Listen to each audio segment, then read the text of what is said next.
Bom dia, boa tarde, boa noite. Esta é mais uma edição de Pedro e Cora, aquele seu programa sobre. Hoje a gente tem Silvio Meira. Esse é provavelmente a melhor conversa sobre tecnologia no Brasil que dá para ter, No né? mundo. Não tem igual. No mundo. Pedro e Cora, como vocês sabem, toda terça-feira, toda quinta-feira, no YouTube do Meio, na sua plataforma favorita de podcast. Eu sou Pedro Doria.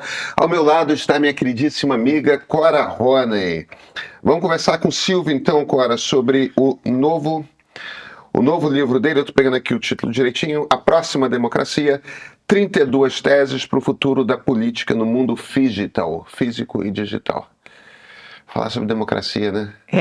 Não, olha aqui, falar sobre qualquer coisa com Silvio Meira é um presente de Natal. Pronto, hashtag pronto, falei. É verdade. Então, gente, vem.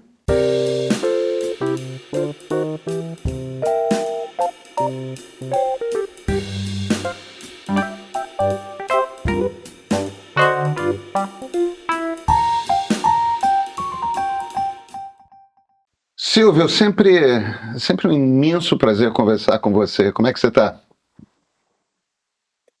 Tô ótimo, um prazer imenso multiplicado por 2 conversar com vocês.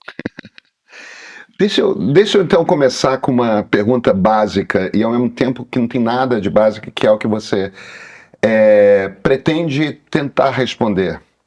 O que é a próxima democracia? Pedro, Cora e todo mundo. Na realidade, nós, eu e Rosário, temos feito essa pergunta há pelo menos uns 5 anos, ali desde 2021, na pandemia. E nós não sabemos exatamente o que é a próxima democracia, mas eu acho que durante muito tempo, pensando nisso, a gente conseguiu identificar um conjunto de sinais de colapso da democracia atual, passando pela personalização extrema do político, né, transformado quase numa entidade midiática, pela comoditização cidadã, transformado num lead para ser convertido em votos, né, por bolhas de filtro, câmaras de eco que fizeram entrar em colapso a esfera pública, pela própria mercantilização da política, pelo culto a um gestor salvador ou a um político messiânico que viria de lugar nenhum sem entender nada de política e salvaria não só a democracia, mas o próprio Estado Nacional. E esses processos que a gente vem notando há muito tempo, associados a uma espécie de uma desconexão geracional, né, uma falha na transmissão de valores e princípios democráticos básicos, no caso do Brasil, entre quem viveu a ditadura e lutou pela democracia e comemorou a democracia na Constituição de 88 e as gerações que vieram depois. Isso deixou a gente extremamente preocupado com o futuro da própria democracia, né, que dá sinais de colapso no mundo inteiro.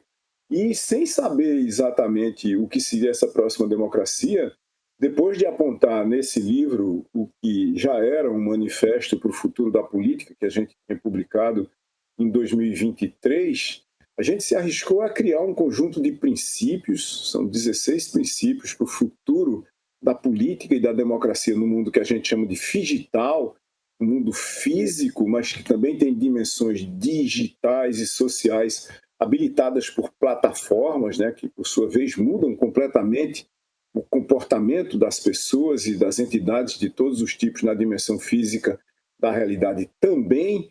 E em cima desses princípios a gente escreveu um conjunto longo, acho que é algo complexo, de 32 teses para renovar, para refundar na realidade a política e a democracia. Eu digo certas horas renovar porque isso soa mais suave aos ouvidos das pessoas, mas na realidade, na minha opinião e na de Rosário, que é coautora do livro, é refundar mesmo. A gente acha que não dá para melhorar a política que está aí, tem que ser um processo de mudança profunda. Desculpa te atravessar agora. Não, sem problema. Deixa eu testar com você uma tese que é a minha tese particular. A respeito de onde está o principal nó. Não o único, mas o principal nó. Sim. A lógica de democracia, a lógica da democracia, a partir do momento que a gente tomou a decisão de que não teríamos um tirano, que nós coletivamente organizaríamos um sistema de autogestão e que com recorrência elegeríamos líderes, etc.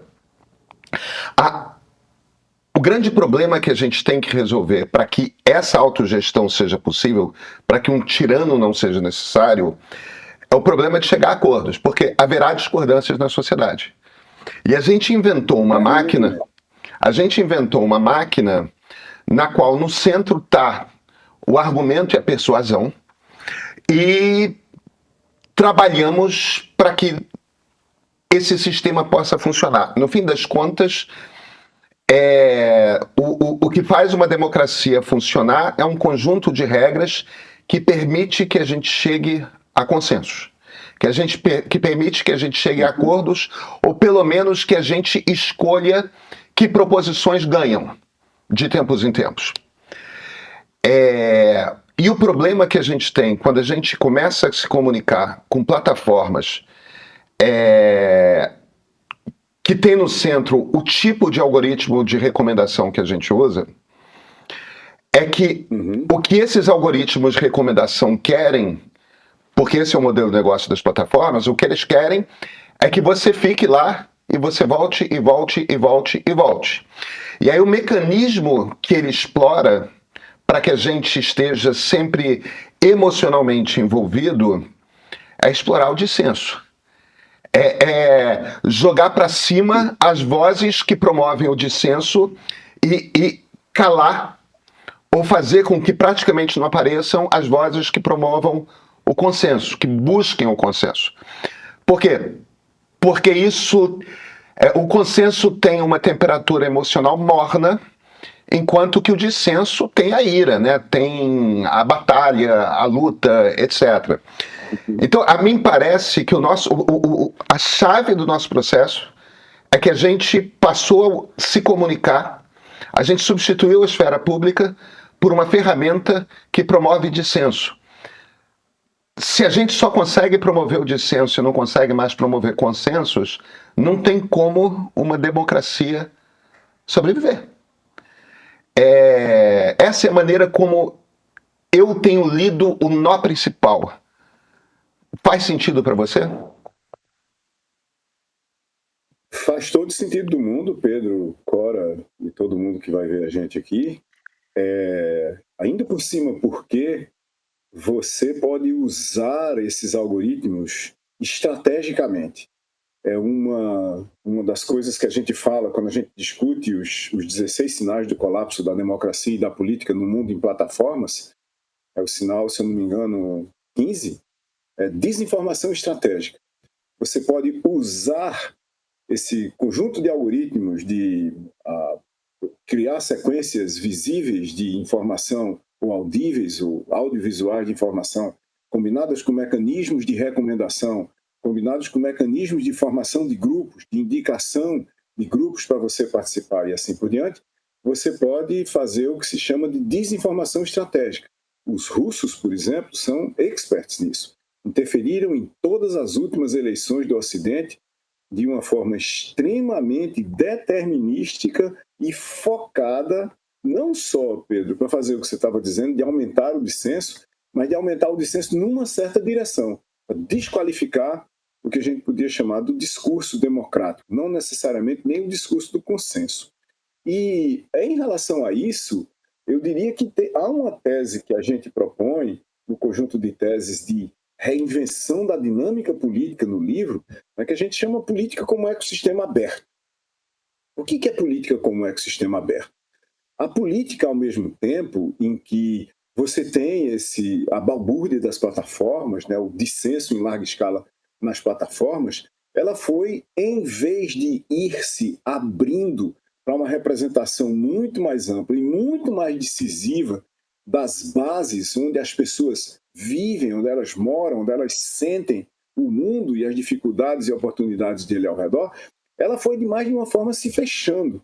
Porque se a gente prestar atenção, do ponto de vista dos políticos, dos representantes do povo, seja como parlamentares, legisladores, seja como executivo, quem cuida efetivamente da execução da coisa pública, seja como mediadores, como juízes, essas pessoas elas usam as plataformas no mundo inteiro, não é um problema brasileiro. Elas usam as plataformas não como mecanismos de formação de conexões, relacionamentos e interações para criar significados em comum que levam a culturas onde elas poderiam, elas próprias, mediar consensos ao redor de ideias base ou de fundações comuns de uma sociedade democrática, elas usam como canais.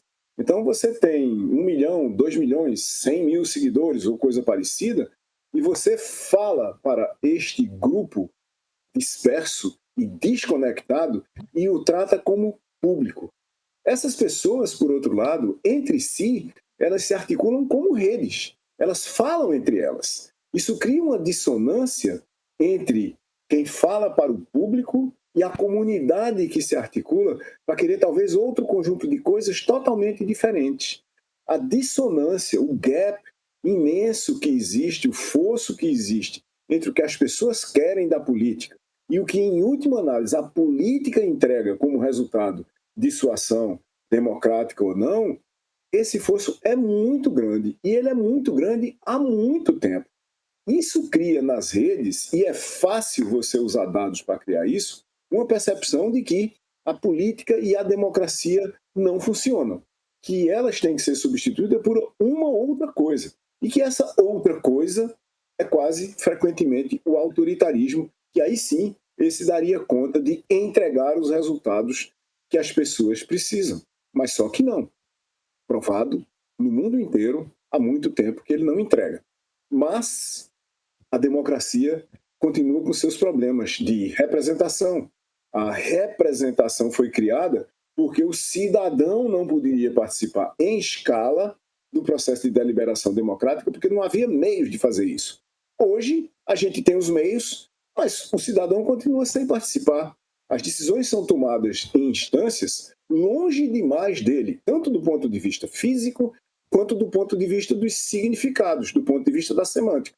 Como resultado, ele é excluído. Não vê qual é o resultado do imposto que paga ou do voto que colocou da urna. Olha, eu acho que, para além disso, o que eu sinto é um feeling, eu não tenho estudos ou qualquer coisa para corroborar isso, mas a sensação que eu tenho é que é uma crise civilizacional também, que a gente teve uma derrota de uma maneira de ser mais educada, de maneiras de...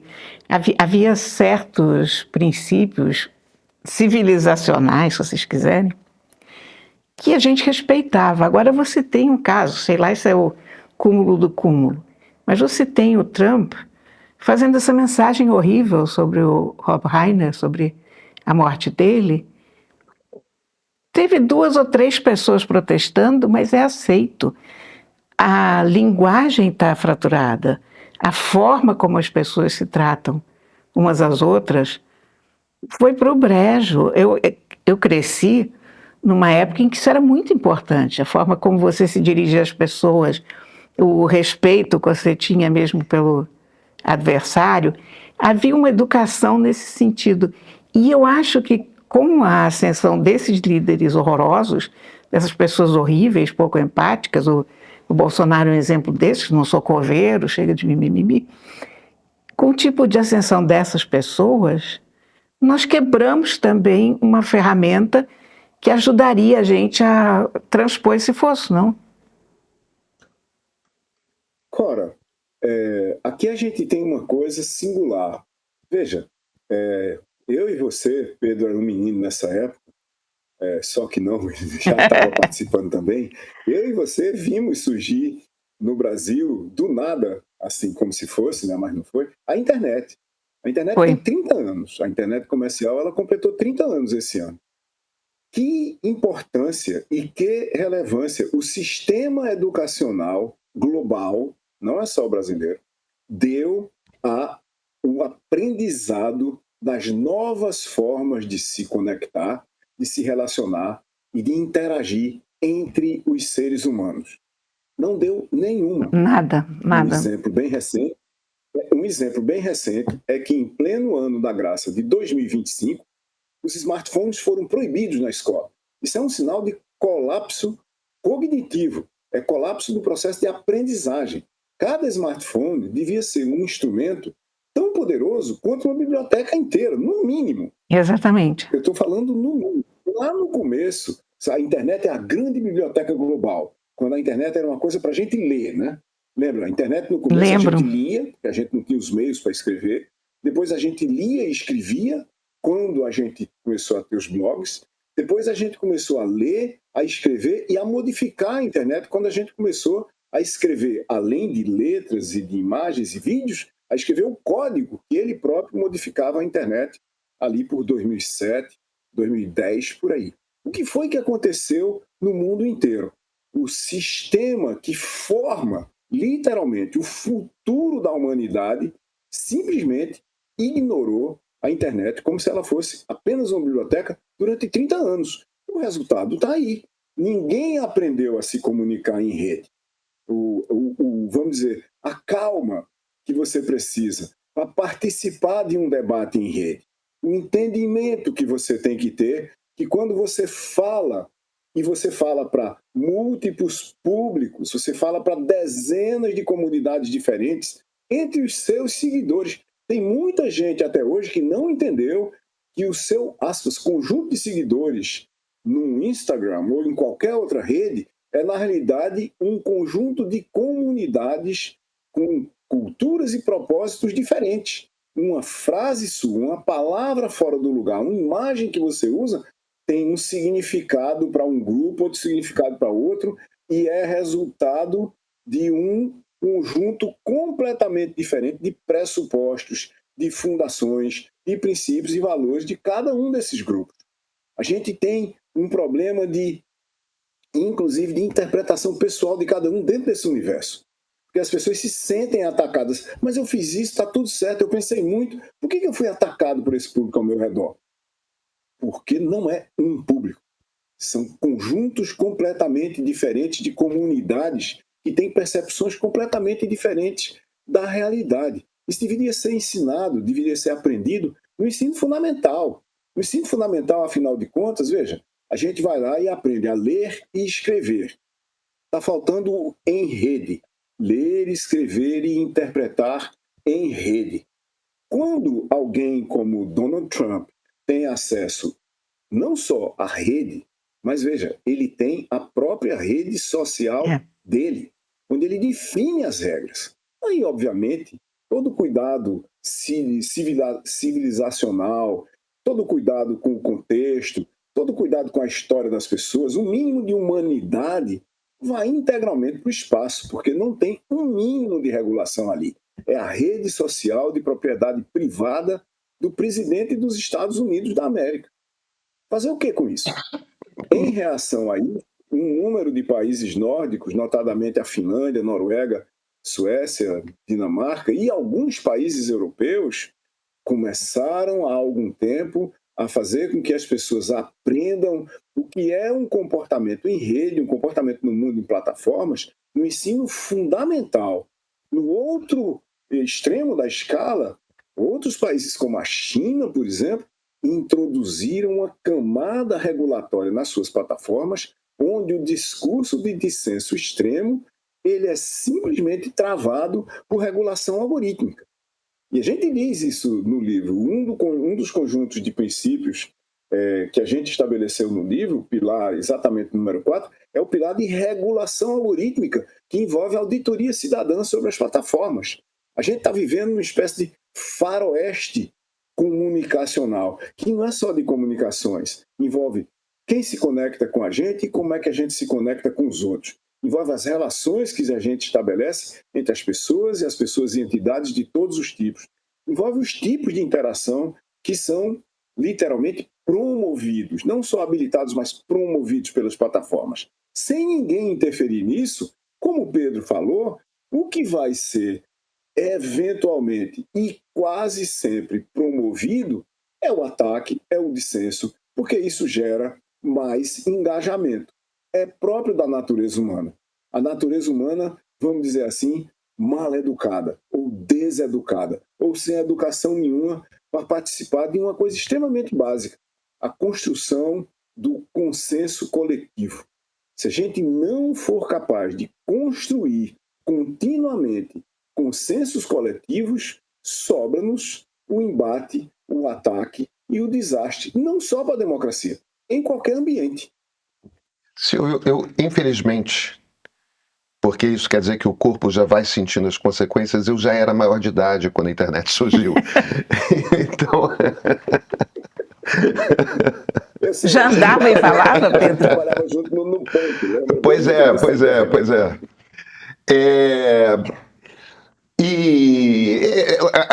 De fato, a maneira como a gente discutia a internet nos anos 90 é bastante distinta da maneira como a gente discute hoje. Eu lembro daquela capa absolutamente clássica e fundamental da Wired, com o texto do John Perry Barlow falando da Declaração de Independência do Ciberespaço.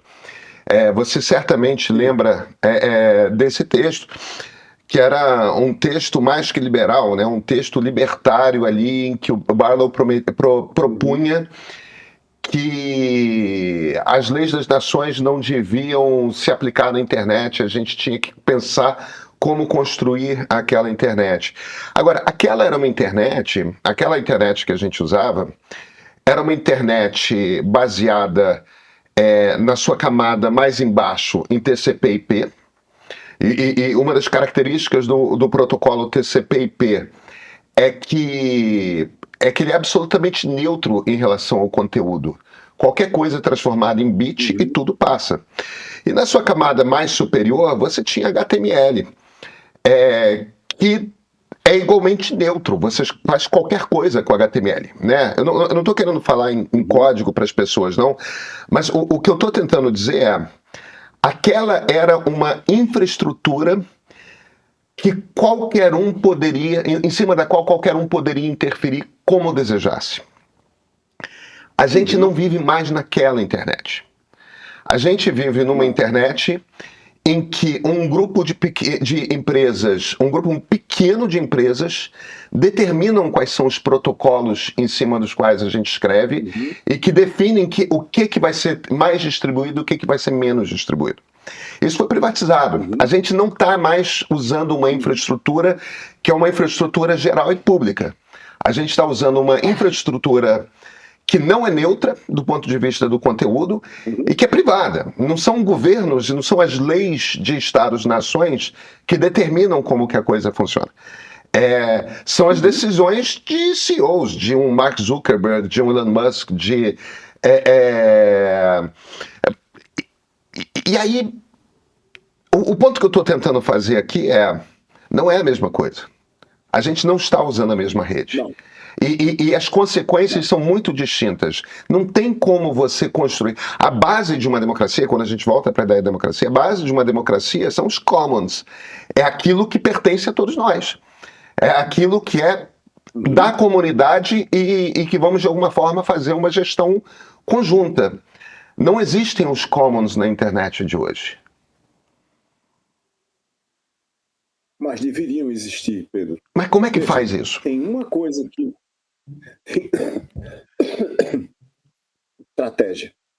Estratégia e estratégia semi-global. Sem estratégias semi-globais, você vai ter um problema permanente para resolver isso. Tem uma coisa que aconteceu ali, eu diria que a partir de 2008, mais ou menos. Essa internet ingênua do John Perry Barlow, interessante que em 2002 a gente fez um debate com ele no Porto Digital, e alguns sinais aqui no Recife, né, no Porto Digital, e alguns sinais já apontavam uma espécie de um esgarçamento daquela internet pensada como um digital commons, né, como um espaço digital global comum de expressão pública, de democratização, de ampliação de acesso aos bens globais de conhecimento e informação. Havia poucos sinais, mas o Perry Barlow ele era extremamente otimista. extremamente otimista. Isso deve ter sido ali 2002, 2003, talvez, e era mais ou menos quando estava sendo escrita a primeira versão de Facebook, que era totalmente ingênua também. E nesse tempo, se você rever meus textos, eu tenho um blog que eu escrevo desde antes do começo da internet comercial. Tem texto lá desde 1990, que não era no formato de blog, obviamente, mas de documentos que eu circulava por e-mail e depois eu importei para o blog. E você vai ver que até, por exemplo, 2010, eu defendo que não deve haver nenhuma regulação de plataformas, porque plataformas não passavam de intermediários que não interferiam nem no conteúdo, nem na apresentação do conteúdo. Em 2010, teve uma guinada radical nos modelos de negócios das plataformas, capitaneado primeiro por Facebook, depois por todas as outras, onde o modelo de negócios passou a interferir na apresentação, na disposição, na recomendação de informação, na formação de grupos, na recomendação para a formação de grupos e assim por diante. Tanto que você não ouve falar muito de bolhas de informação, de currais digitais em escala, antes dessa época. A partir de 2010, eu passei a defender que plataformas deveriam ser reguladas. Deveriam ser reguladas e deveriam ser reguladas de uma forma tal que você desse às plataformas a mesma responsabilidade que a mídia clássica tinha do ponto de vista do jornalismo. Investigue, cuide, se você recomendar, saiba o que você está recomendando. Isso nunca foi feito em lugar nenhum, à exceção da China. A China não só fez isso, mas como eu disse ainda agora, a China tem uma camada de regulação algorítmica para promover harmonia. Se você começa um dissenso cujo único objetivo é promover o dissenso, essa conversação será regulada. Ela será literalmente travada. Você também, por sinal. Que existe entre isso e censura é muito delicada. É absolutamente controversa, é extremamente difícil de você defender em larga escala. Mas o fato é que talvez o conjunto de redes e plataformas mais são do mundo, do ponto de vista conversacional hoje, sejam as plataformas chinesas. Porque tem uma camada de regulação algorítmica onde, só para começar a conversa, o que está fugindo do controle de um debate civilizado, como a Cora falou ainda agora, é travado na hora pelo algoritmo da plataforma, que é obrigatório para todas as plataformas. Veja, é um algoritmo de Estado que roda numa camada intermediária das plataformas e pode travar o que ele decidir que tem que ser regulado ali. Tá certo? Não é uma coisa que você cria um processo de destruição de reputação hoje, de cancelamento em escala de alguém, e daqui a 3 anos você vai ter uma discussão no Supremo Tribunal sobre como é que aquilo ali vai ser recuperado. É claro que não vai. A gente sabe disso há muito tempo. Mas o ponto é, as plataformas desreguladas no Ocidente, elas atingiram uma escala, Pedro e Cora, que foge hoje completamente do poder de governos nacionais de pequeno porte enfrentá-las. E são o maior lobby dos Estados Unidos em Washington. Você tem hoje um sistema que as plataformas criaram e executam à perfeição, de manhã, de tarde, de noite, de madrugada, que o Yanis Varoufakis rotulou de tecnofeudalismo. E ele separa o digital mais ou menos ali de 2010 para trás e de 2010 para frente, ou seja, na metade do tempo de vida da internet até aqui, né, de 1995 até 2010, 2010 para frente, onde para trás, numa espécie de um capitalismo digital tradicional, a renda da plataforma vinha do lucro das operações. A renda líquida da plataforma vinha do lucro das operações. Dali para frente, passou a vir da renda direta de quem está nas plataformas, ou da mineração de quem está nas plataformas como renda. Isso passou a fazer com que, com um dono de terra no sistema feudal, a plataforma cobrasse de qualquer um uma parte direta da sua renda.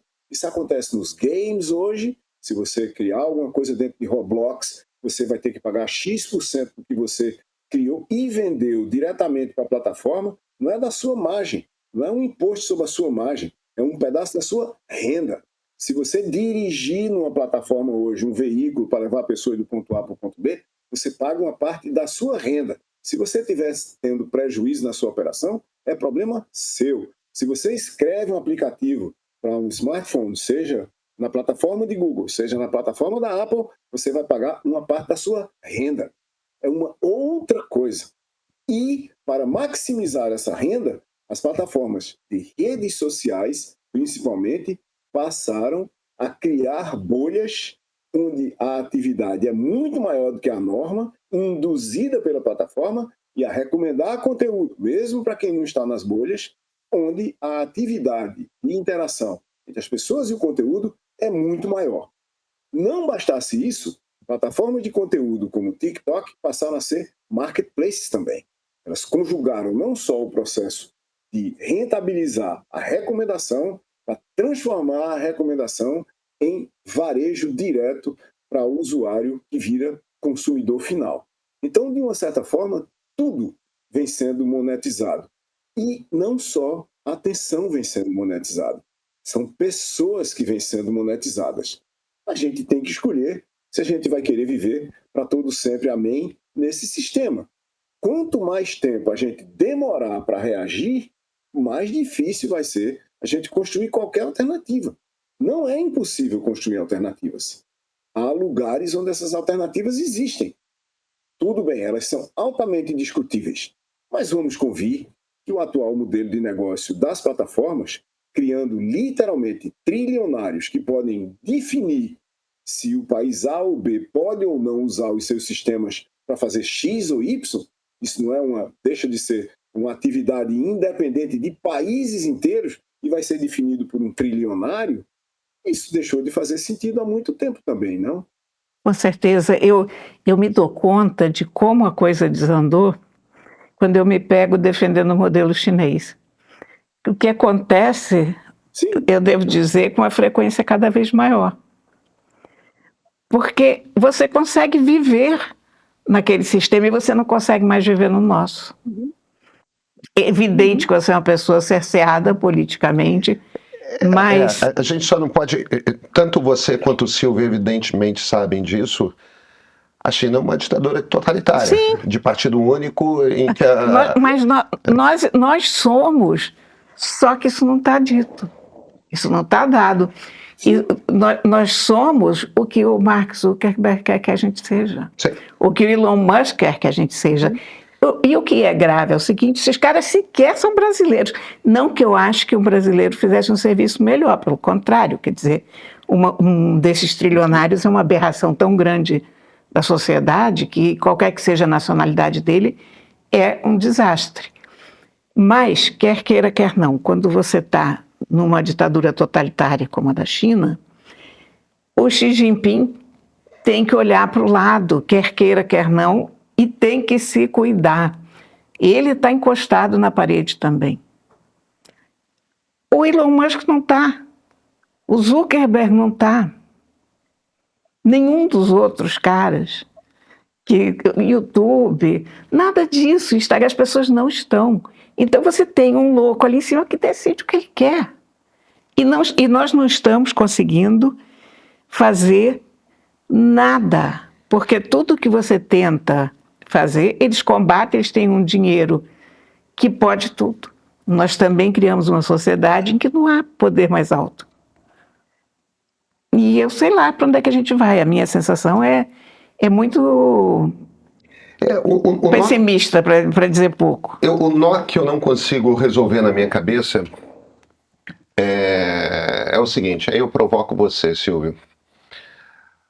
Uma das dificuldades que a gente tem é que a ideia de democracia, da maneira como a gente a desenhou em finais do século XVIII, a ideia de democracia está diretamente ancorada na ideia do Estado Nacional. Cada Estado Nacional faz as suas regras. E, claro, isso está imediatamente ligado à existência de uma infraestrutura comum de estradas, de energia, mas é uma infraestrutura comum que serve a todos coletivamente e que é uma das coisas que o Estado tem a obrigação de manter operante. O problema da nossa infraestrutura comum agora não é apenas que ela é privada, ela é também global. E a gente não tem essa figura de um Estado mundial, um Estado Ela não é global. Hã? Ela não é global, ela é individual. É diferente. Porque se você. Não, a infraestrutura é global, Cora. O Facebook, o Instagram, o Google, o ChatGPT, essas são infraestruturas globais. Essas são estruturas distribuídas globalmente, Isso. mas dirigidas individualmente. Silvio, provocação feita.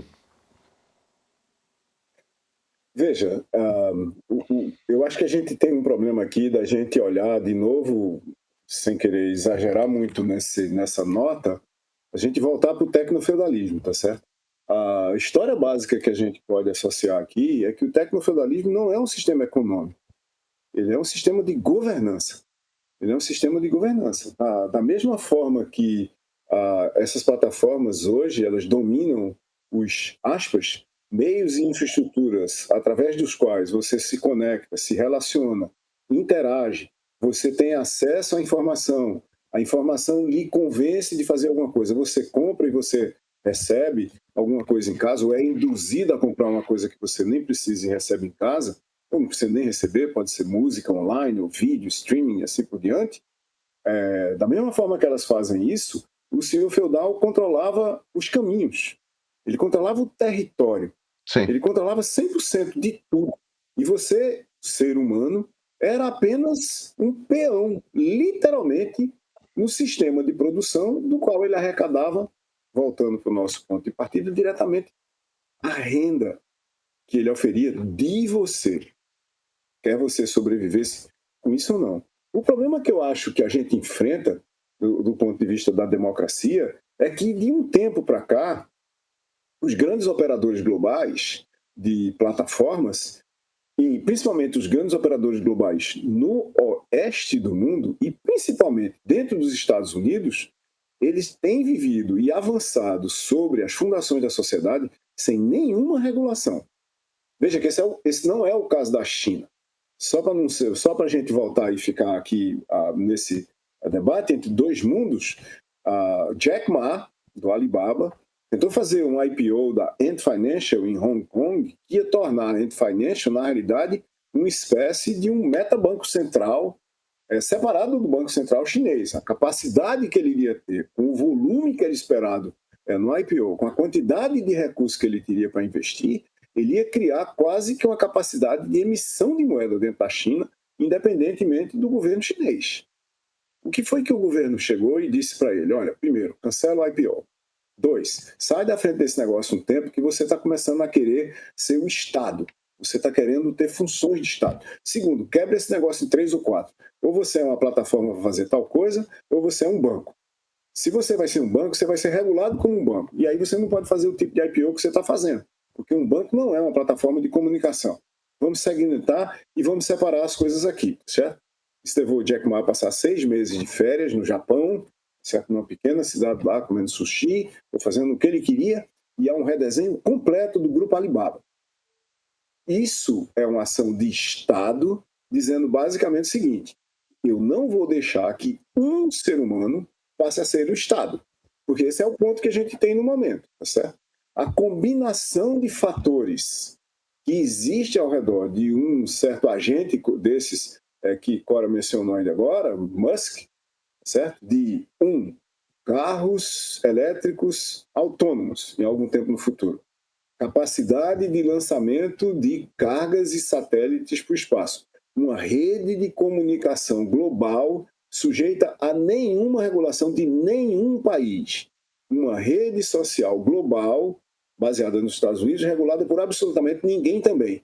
E um dos sistemas de inteligência artificial, que não entrou na nossa discussão até agora aqui, mais poderosos do mundo, cria, basicamente, um ser humano único que é mais poderoso do que talvez todos, menos os 7, 8, 10 países mais economicamente, digamos assim, politicamente talvez, mais poderosos do mundo. E a gente vai querer viver dentro desse sistema, por exemplo, do sistema Musk. dominado por ele. Aonde é que está o espaço para a gente discutir as regras? Certo? A gente vai discutir regras com Elon Musk ou com Mark Zuckerberg. Eu acho que, inclusive, Musk muito menos razoável. Não é? E isso é o que está no jogo aqui. A gente tem um problema óbvio de dificuldades de manter uma democracia como a brasileira. Você tem milhões de forças políticas diferentes, você tem milhares ou dezenas de milhares de classes de problemas completamente diferentes particular, milhares de visões de mundo que são irreconciliáveis se você não trabalhar muito para criar consensos ao redor dos pontos fixos, onde as dificuldades de todo mundo podem ser articuladas, não é? E se você não conseguir fazer isso, que é difícil de fazer, tem uma coisa fácil de fazer, que é você se submeter ao capitalismo de plataformas. Se submeter ao capitalismo de plataformas e os seus eventuais agentes locais que aprenderam e sabem usar as plataformas para dominar o centro da opinião pública, tá certo? Porque eu acho que tem dois lados que não são necessariamente domináveis. A esquerda e a direita digitais. Eu chamo dos extremos digitais. Os extremos estão tentando capturar o centro. E a gente não tem um centro radical. E esse é um mega problema da política. Esse é um mega problema das plataformas. As pessoas estão, aspas, tranquilas em casa, sem saber o que está acontecendo, passando simplesmente o dedo na tela durante horas a fio, gerando bits, gerando cliques, gerando views e produzindo para o sistema tecnofeudal. Elas não fazem ideia que estão fazendo isso. Quem é que vai redefinir a escola no nível fundamental e médio para que as pessoas entendam isso?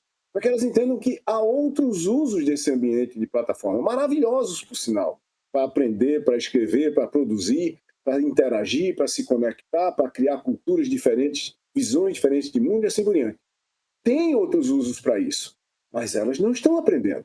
Se nós estamos tendo problema com a geração atual e com gerações que talvez não devessem nem ter aprendido isso, porque o atual presidente dos Estados Unidos, ele é da geração 80+, certo? Ele descobriu como fazer isso, ele descobriu como gerar o dissenso construtivo, o dissenso que entrega cada vez mais poder a ele, tanto que está exercendo o poder nos Estados Unidos pela segunda vez. Mas e os outros? E quem tem 15 anos hoje? Vai aprender onde? Ou não vai aprender? E a gente vai ter um meio, um centro cada vez mais excluído, que vai ser, na realidade, quem vai entregar o poder uma hora à esquerda, outra hora à direita. Uma hora à esquerda, outra hora à direita. Ou se a gente quiser ainda mais, na impossibilidade até certas horas de classificar quem é a esquerda e quem é a direita dentro da política, face ao que acontece quando eles estão no poder, ao lado A ou ao lado B, como se fosse apenas um compacto, um disco pequeno, daqueles que a gente tinha antigamente de, sei lá, 16, 18 rotações, não me lembro nem o que era, 35 rotações por minuto. Será que a gente vai passar o resto da vida fazendo isso? Silvio, você falou de IA, vamos falar de Gen AI, vamos falar de inteligência artificial generativa. O lugar no mundo em que a gente estava vendo alguma regulação começar a surgir foi na União Europeia. Os caras deram para trás. Os caras deram para trás. E o motivo de a União Europeia ter dado para trás é um medo comum que Estados Unidos e China têm também, que é o seguinte: está todo mundo olhando para a possibilidade de, em algum momento, alguém inventar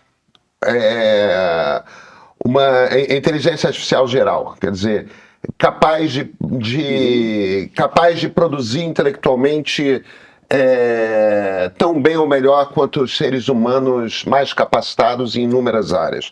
Eu não sei se você acredita que essa tecnologia é possível ou não, treinando os modelos. Como se faz isso você vai responder. Mas independentemente disso, existe essa convicção. O Eric Schmidt, CEO do Google, um dos principais proponentes dessa ideia, de que uma inteligência artificial geral é iminente, vai acontecer em algum momento aí nos próximos 3, 4, 5 anos, e quem tiver esse negócio primeiro vai disparar tanto no desenvolvimento de tecnologia e conhecimento que você não pode botar um freio no desenvolvimento, porque se você põe um freio no desenvolvimento regulando, você perde, porque Estados Unidos estão nessa corrida, porque a China está nessa corrida e todo mundo quer ganhar essa corrida, porque essa corrida é quase como se fosse um santo grau, né? É a corrida final. É aquela que vai determinar qual é a civilização campeã da história do mundo. Por mais que às vezes pareça esse discurso um pouco história da carochinha, e eu acho que às vezes esse discurso parece história da carochinha, os europeus deram para trás. E eles, que têm uma estrutura burocrática de regulação mais intensa do que a dos Estados Unidos, e que têm um PIB mais ou menos equivalente ao americano, e, portanto, teriam força política por conta disso, por conta da força econômica, para fazer regulação, eles deram para trás. Pedro, eles deram para trás tarde demais. Tem um erro estrutural fundamental na regulação europeia para a inteligência artificial, que é você regular o que você não sabe. Você não acompanhar o processo de criação de uma tecnologia ou de um conjunto de tecnologias de propósito geral. IA não é uma tecnologia, mas um conjunto muito amplo de tecnologias, e você ir regulando paulatinamente à medida que você vai entendendo os riscos. O que a regulação europeia de inteligência artificial ou para a inteligência artificial fez foi causar um Big Bang regulatório antes de entender quais são as consequências mínimas do uso de inteligência artificial nos ambientes de saúde, de educação, de indústria, de segurança pública e assim por diante. Eu acho que eles forçaram demais a barra e entenderam, pouco depois de ter forçado demais a barra, que isso ia fazer uma coisa não trivial. Ia simplesmente travar a criação de negócios ou baseados em inteligência artificial na comunidade europeia inteira. Simplesmente porque entender, não é nem atender, entender as consequências da regulação na partida era um problema muito complexo para qualquer startup que fosse tentar criar um novo produto, um serviço ou uma plataforma em áreas críticas que eram reguladas pelo ato de AI regulation da comunidade europeia. Então, o fallback é basicamente por causa disso, né? Vamos primeiro tentar entender o que regular, para depois regular paulatinamente e criar sandboxes, espaços experimentais periféricos à regulação, onde a gente vai deixar fazer por um tempo coisas que a gente não sabe como regular. Uma coisa parecida com o que o Banco Central do Brasil fez antes de lançar o Pix. Bota o Pix numa caixa, testa durante um monte de tempo, aqui é uma caixa de areia onde as pessoas podem errar sem contaminar o sistema, e depois começa a colocar o Pix dentro da economia, primeiro num espaço limitado, depois amplia esse espaço, depois faz com que seja liberado para todo mundo. Esse mesmo problema a gente tem na regulação brasileira de IA, numa escala totalmente diferente, inclusive. A regulação brasileira para a inteligência artificial, ela começa com uma discussão totalmente fechada no Senado, né? E sai um documento de centenas de páginas que regula o mundo inteiro, depois vai para a Câmara, onde está até hoje, basicamente sem grandes interações com a sociedade, que não entende qual é o problema, não tem nenhuma inteligência artificial generativa em larga escala feita no Brasil. A gente reusa código aberto que existe em outros lugares para localizar essa inteligência aqui. A gente simplesmente não tem os meios para treinar e o Brasil está fora da escala, do espaço dos grandes modelos linguísticos, está no domínio das aplicações. Aí a gente escreve um monte de regras antes da gente ter uma estratégia brasileira para a inteligência artificial ou investimento relevante para fazer isso. Dito isso, tem uma coisa sobre IA que, de novo, separa o que a gente está tentando fazer no Ocidente do que a China está tentando fazer. Eu acho que a China entendeu há muito tempo, e eles têm muito mais gente, não só pesquisando, mas escrevendo papers sobre inteligência artificial relativos a essas pesquisas profundas, tanto na Europa quanto nos Estados Unidos, inclusive no Brasil e na China. A China já entendeu que não há um caminho entre as inteligências artificiais que você tem hoje e inteligência artificial de propósito geral, ou super intelligence, ou o que você quiser que seja muito mais capaz do ponto de vista de elaboração de qualquer coisa do que seres humanos. Enquanto os Estados Unidos estão numa corrida por superinteligência, a China está numa corrida por aplicações da inteligência artificial atual. A inteligência artificial, ela mexe com uma dimensão da inteligência humana. É a dimensão que a gente podia chamar de cognitiva pura, ou a dimensão informacional. Essa dimensão da inteligência humana é aquela que a gente podia, se fosse possível, segmentar, mas eu estou falando de maneira idealizada aqui, Pedro e Cora. É o seguinte, essa dimensão informacional é aquela onde a gente captura a informação, processa, armazena a informação, recupera a informação e usa, processando novamente, a informação em contexto para tomada de decisão e ação. O que a gente tem hoje é inteligência artificial abstraindo e sistematizando essa capacidade humana como plataformas, criando uma espécie de uma nova dimensão da inteligência, onde você pode escrever agentes inteligentes e fazer um bocado de coisa, mas eles não têm nem autonomia, eles não têm capacidade de socialização, eles não têm nenhuma possibilidade de sentiência, ou seja, deles se entenderem no mundo em relação às outras coisas que existem, porque não têm capacidade de reflexão e várias outras capacidades humanas. Ou seja, nem tão cedo vai acontecer alguma coisa que parece com nós três aqui. Mas, do ponto de vista da dimensão informacional da inteligência de nós três aqui, é perfeitamente possível você ter um sistema hoje que você diz para ele, cara, isso aqui é a estrutura de uma proteína, isso aqui é a estrutura de outra proteína. Mostre para o sistema a estrutura singular de 100, 200, 300 classes de proteínas diferentes e diga, esses são os componentes da proteína. Descubra para mim quais são todos os tipos potenciais de estruturas de proteínas que pode haver.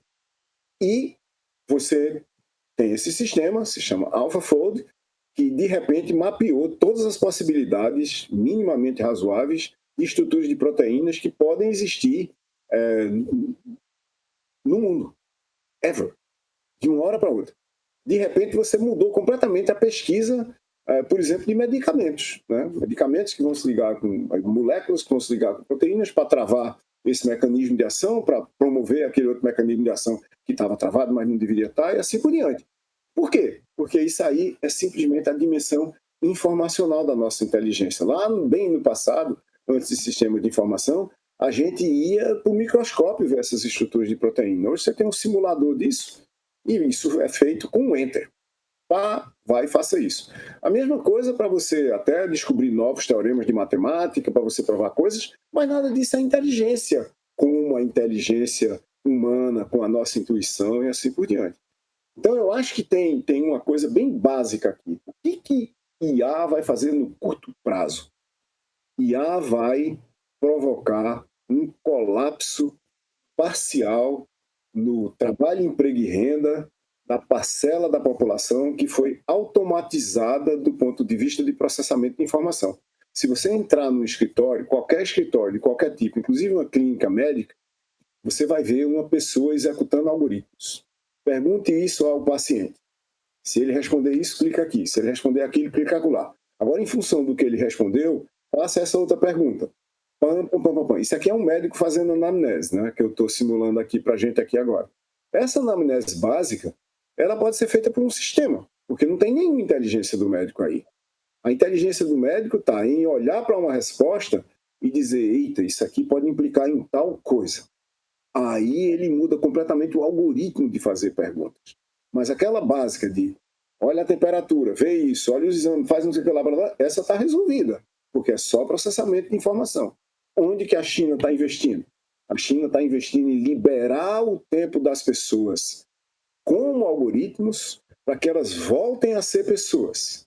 Onde que os Estados Unidos talvez esteja investindo? Em tentar descobrir alguma coisa que substitua as pessoas como um todo. Eu acho que isso vai demorar muito tempo para acontecer e talvez não aconteça nesse século. Talvez não aconteça nesse século. Eu acho também que não é inatingível. Se existe alguma coisa que faz isso, nós eventualmente vamos descobrir como fazer isso. A coisa que faz isso se chama cérebro humano. Ele não é ilimitado. Ele cabe no meu no crânio de vocês. Alguma hora a gente chega lá, mas falta muito tempo. E mesmo que a gente chegue lá, eu não sei se o cérebro humano transformado em máquina vai ter o mesmo comportamento inteligente at large que os seres humanos têm, porque, afinal de contas, a nossa inteligência não está puramente no nosso cérebro. Olha, eu só sei uma coisa: estamos perdidos ou ainda tem salvação? Não estamos perdidos, Cora. Veja, vamos para Ariano Suassuna, tá certo? Ariano dizia o seguinte: o pessimista é um chato. O pessimista é um chato porque ele acha que, independente de tudo que a gente fizer, vai dar tudo errado. Ariano também achava que o otimista era um tolo, porque o otimista acha que a gente não precisa fazer nada e vai dar tudo certo. Ou seja, independente do meu comportamento, as coisas vão se resolver. Ariano dizia que a gente tinha que ser realista e esperançoso, que é o quê? Interpreta a realidade propriamente com todas as suas dificuldades, desafios, oportunidades, e aí trabalha para resolver as dificuldades e os desafios para ter esperança que a gente vai sair do outro lado. Eu não acho que está fora de controle, eu acho que a gente está trabalhando com algoritmos e não com inteligências. A minha interpretação particular da sigla IA não é inteligência artificial, é imitação algorítmica, né? Para quem não viu o filme sobre Alan Turing, The Imitation Game, é bom ir lá ver, é inspirado o filme é inspirado, obviamente, em toda a vida dele, mas o título do filme é inspirado num paper que Turing escreveu em outubro de 1950. Esse paper acabou de completar 75 anos, onde na primeira frase ele faz a pergunta crítica para a gente entender o problema. Máquinas podem pensar? E ao criar o jogo, que é o jogo que a gente está jogando com grandes modelos linguísticos hoje, ao criar o jogo da imitação, né, o imitation game, para saber se elas podem pensar ou não, você põe uma máquina, uma pessoa detrás de uma parede, uma pessoa na frente da parede, do lado de cá, e se a pessoa que está do lado de cá não conseguir distinguir se está conversando com uma máquina ou com um ser humano do outro lado, é porque máquinas podem, aspas, pensar, mas no sentido muito estrito do que é pensar. Eu acho que a natureza humana é muito mais do que puro e simplesmente processamento simbólico. Olha, foi maravilhoso você falar do Ariano, porque está aí uma coisa que a inteligência artificial nunca vai conseguir fazer. Você não vai ter uma pessoa Sim. como Ariano, um original absoluto, né? Aquela figura maravilhosa. Não tem. É possível, eu acho, às vezes, que um modelo desses possa virar uma inteligência, mas seria uma inteligência medíocre, seria uma grande inteligência dentro da média. Agora, quando você tem essas figuras totalmente excepcionais, como era o Ariano, essas figuras precisam nascer para que você descubra, existiu. Aí você vai fazer um Ariano de inteligência artificial, vai ser uma cópia daquele. Né? Veja, evidentemente a qualidade do texto que é produzido por qualquer um desses modelos de linguagem é medíocre. O Ariano não era só texto, o Ariano era tudo. Aí é que tá. Você encontrava com ele e era uma festa, era uma coisa maravilhosa. Claro. Ainda mais quando você está falando de um artista gigante. Mas esses modelos, e eu acho que o Silvio não vai discordar de mim, e acho que você não vai discordar de mim, esses modelos são uma máquina de aceleração de criatividade muito fascinante. Porque eles ajudam a gente a fazer conexões de informações que talvez a gente não chegasse por conta própria. Tá, isso eu concordo. Tem uma coisa ali de aceleração de criatividade que já é uma tecnologia bastante fascinante em si. Eu acho, Pedro, tem uma coisa para a qual eu tenho usado os grandes modelos linguísticos, que é uma coisa que eu tenho chamado de resolver o problema da burocracia do pensamento. E eu vou explicar o que é isso.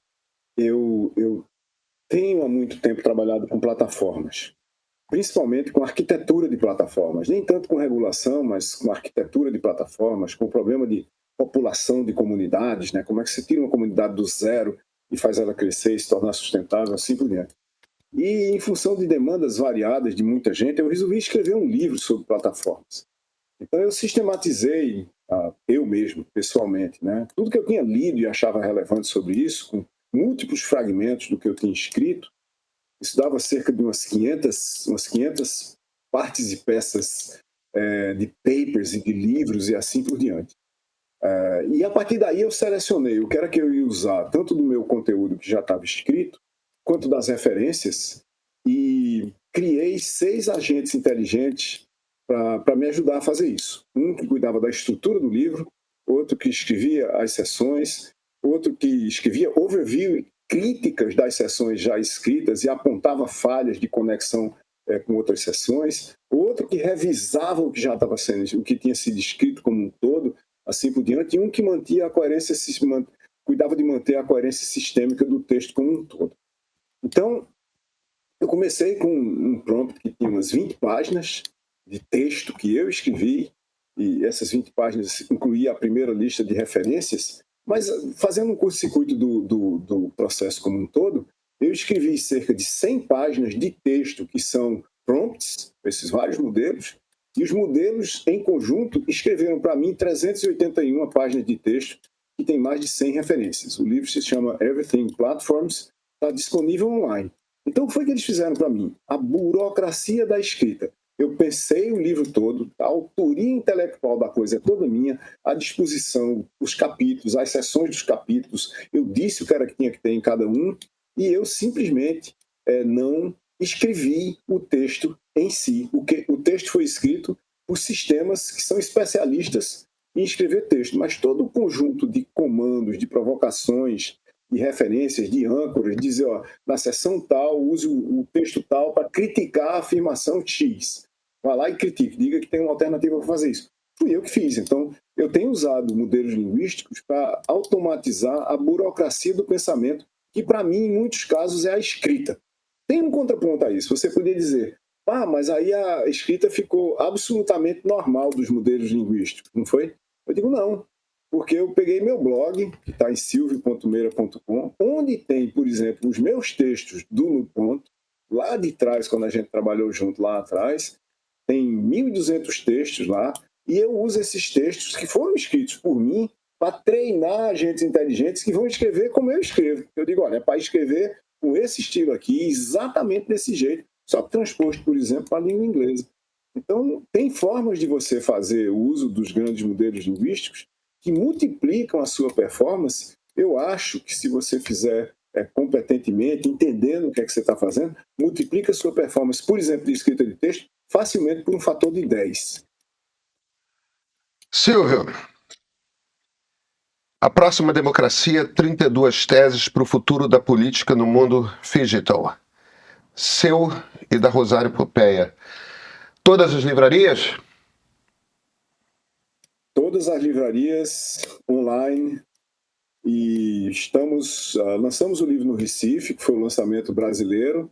Depois eu fiz o lançamento mundial, o Rosário não podia, eu fiz o lançamento mundial lá em Itaperuá, Cora, que eu também sou de lá. Então, o lançamento mundial do livro foi feito em Itaperuá. Depois a gente lançou em São Paulo, que foi agora no começo de dezembro. Com luz ou sem luz? Com luz ou sem luz? Foi com luz, foi com luz. E a gente, depois da virada do ano novo aí, a gente vai circular o Brasil com lançamentos e debates sobre o livro. Estando no Rio, nos convide. Olha, vai ser uma alegria tão grande te ver em pessoa. Isso a gente vai fazer. No Rio, o Joaquim Falcão está programando um lançamento no SEBRE. O Joaquim fez o prefácio do livro e ele está programando um lançamento no SEBRE, que fica lá na PUC. Então vocês serão convidados e a gente vai avisar para todo mundo com muita antecedência. Vai ser um grande prazer. Você sabe que o Joaquim Falcão tem na casa dele um quarto com o nome do Silvio, né? Não sabia, não. É verdade. O quarto do Silvio. Tem o quarto Silvio Meira, exatamente. Eu fico lá frequentemente. Joaquim e Vivi são grandes amigos. Ele é maravilhoso. Eles são maravilhoso. Ótimos. Silvio, muito obrigado pela conversa, hein? Olha, obrigadíssima. Estava morrendo de saudade de você. Pedro, Cora, até a próxima. Até. Um abraço.